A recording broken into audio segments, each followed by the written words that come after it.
और जो ब्रह्मास्त्र उनको केवल चलाना आता था, वापस लेना नहीं आता था। ब्रह्मास्त्र को छोड़ दिया उत्तरा के गर्भ में। उत्तरा कौन है? महाराज विराट की पुत्री है उत्तरा। उत्तरा को अर्जुन जब अज्ञातवास में थे बृहंदला के रूप में, तो उत्तरा को नृत्य कला सिखाते थे, स्वयं अर्जुन सिखाते थे। जब महाराज विराट को पता चला कि बृहंदला कोई और नहीं अर्जुन ही है, तो उन्होंने प्रस्ताव रखा कि मैं अपनी पुत्री का विवाह आपके साथ करना चाहता हूं। परंतु अर्जुन ने कहा कि नहीं, मैंने उत्तरा को कभी इस नजर से देखा ही नहीं, वो तो मैंने उसको अपनी पुत्री की नजर से देखा है। इसलिए अगर आप कहो तो मैं अपने पुत्र अभिमन्यु के लिए मैं उसको आपसे मांग लूंगा। बड़े प्रसन्न हुए। तो इस प्रकार उत्तरा उनकी बहू बनी, परंतु अभिमन्यु को सभी कौरवों ने मिलकर घेर कर उनको मार डाला था। उत्तरा गर्भवती थी और पांडवों का अंतिम बीज उत्तरा के गर्भ में था, और उत्तरा के गर्भ के ऊपर अश्वत्थामा ने उस अंतिम बीज को भी समाप्त करने के लिए ब्रह्मास्त्र छोड़ दिया। उत्तरा का गर्भ जलने लग गया। उत्तरा दौड़कर आई, भगवान श्री कृष्ण के चरणों पर गिरकर कहती है, पाहि पाहि महायोगिन देव देव जगत्पते नान्यं त्वद्भयं पश्ये यत्र मृत्यु परस्परम। दौड़कर आई, भगवान के चरणों पर गिर पड़ी। भगवान ने देखा उत्तरा का गर्भ जल रहा है ब्रह्मास्त्र से। 5 अग्नि बाण पांडवों की ओर जलता हुआ आ रहा था। भगवान ने सुदर्शन चक्र छोड़ा, सुदर्शन चक्र ने जाकर 5 अग्नि बाण को काट दिया, उसको निष्फल कर दिया। और उत्तरा का गर्भ जल रहा था उस ब्रह्मास्त्र से। तो उस ब्रह्मशीर से अर्जुन को आज्ञा दी, भगवान ने कहा इसको शांत करो। तो अर्जुन ने ब्रह्मास्त्र के ऊपर ब्रह्मास्त्र चलाकर ब्रह्मास्त्र को शांत किया, परंतु गर्भ में जो बच्चा था वो मर गया था। ब्रह्मास्त्र प्रभाव से क्या बचेगा? फिर भी भगवान सबसे कल्याण करने वाले। उत्तरा के नासिका के भीतर भगवान प्रवेश कर गए। नासिका से सूक्ष्म स्वरूप धारण करके भगवान अंदर प्रवेश किए। जाकर वहां ने देखा उस बच्चा मरा हुआ है। तो भगवान ने क्या किया?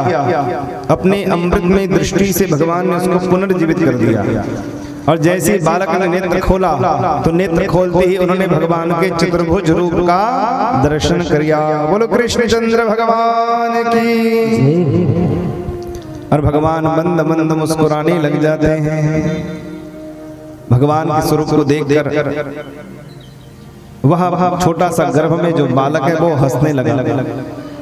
भगवान ने उस बालक को पुनर्जीवित कर दिया और गर्भ से बाहर आ गए। तो इसको देख लिया कुंती मैया ने। कुंती मैया भगवान के चरणों को प्रणाम करती है कि आपके रहते हमारा कोई भी बाल भी बांका नहीं कर सकता है। और कहती है, कृष्णाय वासुदेवाय देवकी नंदनाय च नंद गोप कुमाराय गोविंदाय नमो नमः।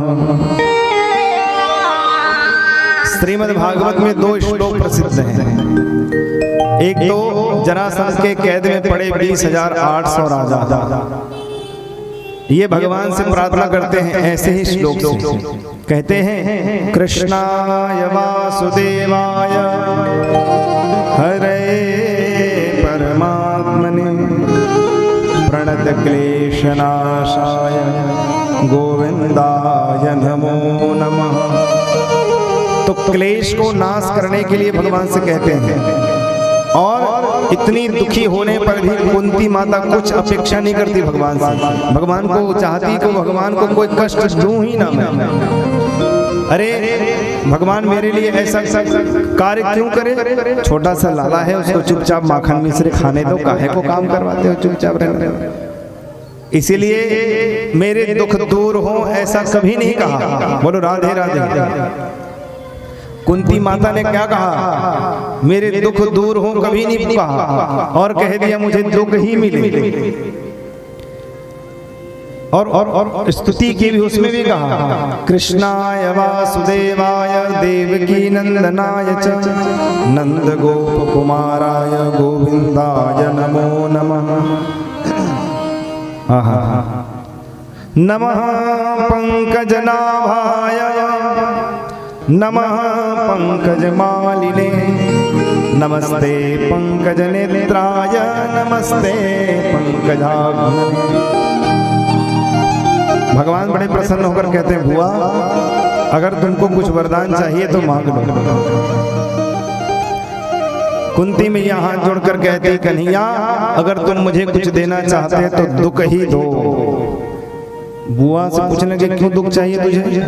कहे जब जब मैं दुखी होती हूँ तब तब तुम मेरे निकट होते हो, और जब मैं सुखी हो जाती हूँ तब तब तुम भाग जाते हो।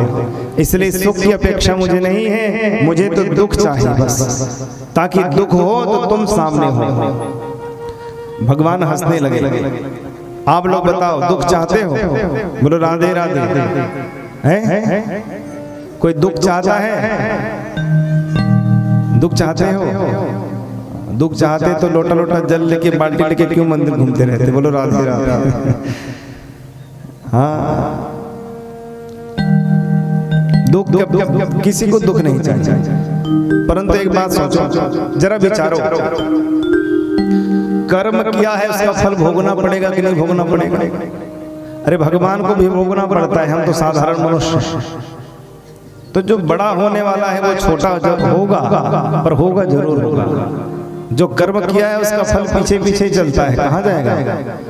प्रारब्ध पहले रचा पीछे रचा शरीर। प्रारब्ध पहले रच गया है। तुलसी चिंता क्यों करे भजले श्री रघुवीर। तो प्रारब्ध तो पहले रचा जा चुका है, कोई नहीं मिटा सकता। सुख और दुख,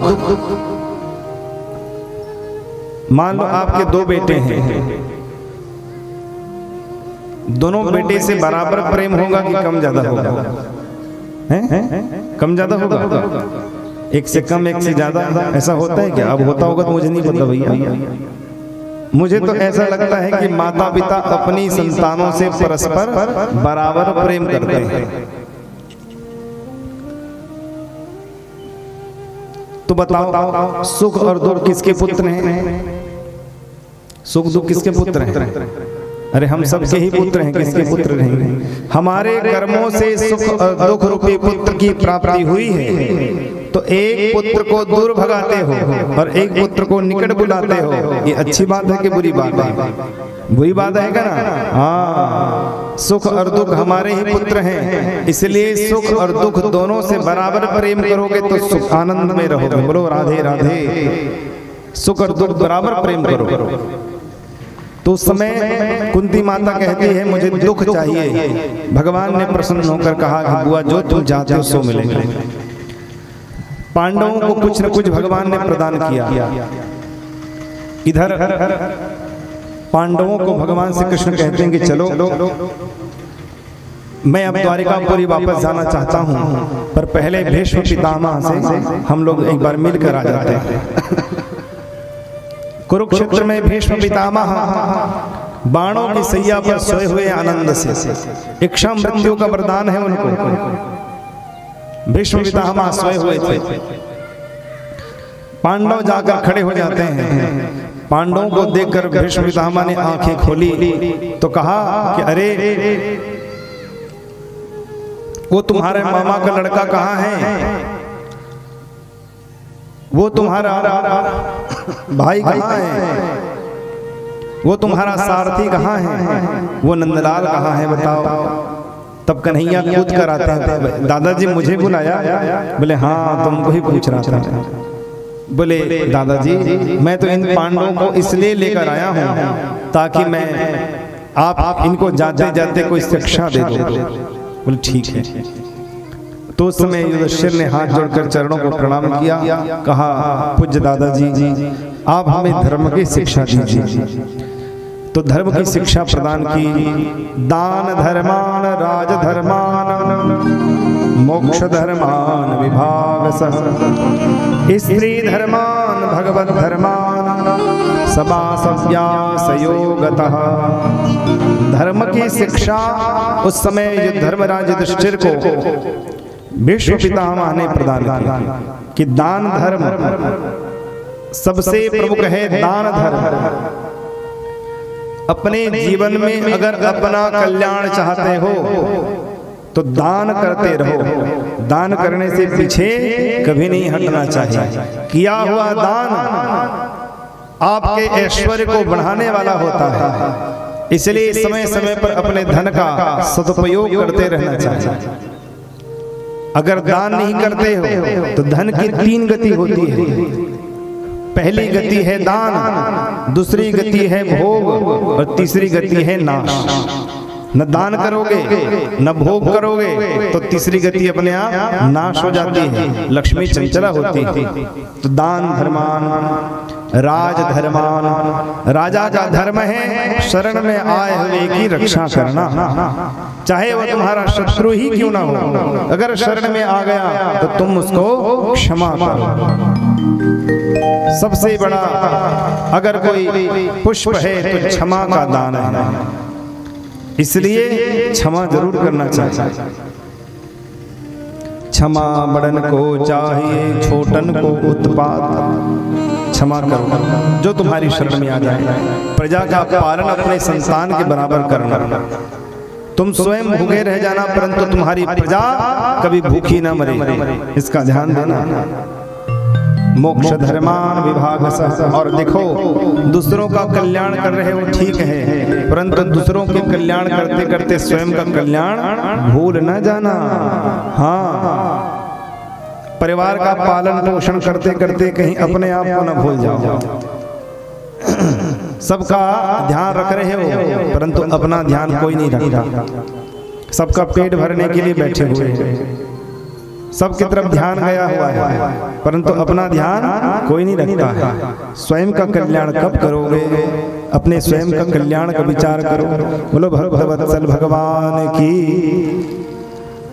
स्त्री धर्मान भगवत धर्मान समासव्यासयोगतः। धर्म की शिक्षा धर्मराज युधिष्ठिर को प्रदान की। उस समय भीष्म पितामह कहते हैं कन्हैया अब 127 दिन हो गया है मुझे बाणों की सैया पर पड़े। अब मैं चाहता हूं कि मैं इस देह का त्याग करूं, परंतु मेरी एक अंतिम कर्तव्य है। मैं उस अंतिम कर्तव्य को पूर्ण करना चाहता हूं जाते जाते।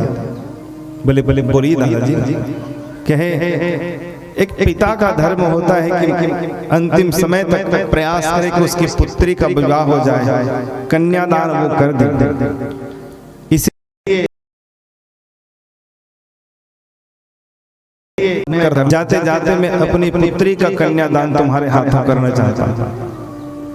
भीष्म पितामह कहते हैं मैं अपनी पुत्री का कन्यादान तुमको करना चाहता हूं। पांडव देखने लगे कि ये तो भीष्म पितामह है, ब्रह्मचर्य व्रत का पालन करने का संकल्प किया था उस केवट के पास, परंतु ये देखो ये कह रहे हैं मैं अपनी कन्या अपनी बेटी का विवाह तुम्हारे साथ कराना चाहता हूं। अरे इनका विवाह कब हो गया, बेटी कब हो गई, कहीं छिप पर ब्याह तो नहीं कर लिया? भीष्म प्रतिज्ञा का संकल्प तो कहीं नहीं तोड़ दिया इन्होंने। आश्चर्य से देखने लगे, परंतु भगवान सब कुछ जानते थे। तो भीष्म पितामह ने कहा कि मेरी पुत्री कौन है? इति मतिरुपकल्पिता वितृष्णा भगवती शाश्वतपुंगवे विभूम्नि स्वसुखमुपगते क्वचिद् विहर्तुं प्रकृतिमुपेयुषि यद्भव प्रवाह इति मति रूप कल्पिता वितृष्णा। ये मेरी मति रूपी जो पुत्री है, मैं चाहता हूं कि मरते मरते अपनी मति रूपी पुत्री को आपकी श्रीमती बना दूं, आप इनके साथ ब्याह कर लो। अगर आपने मेरी मति रूपी पुत्री को आपने अपने पास रख लिया, आपने स्वीकार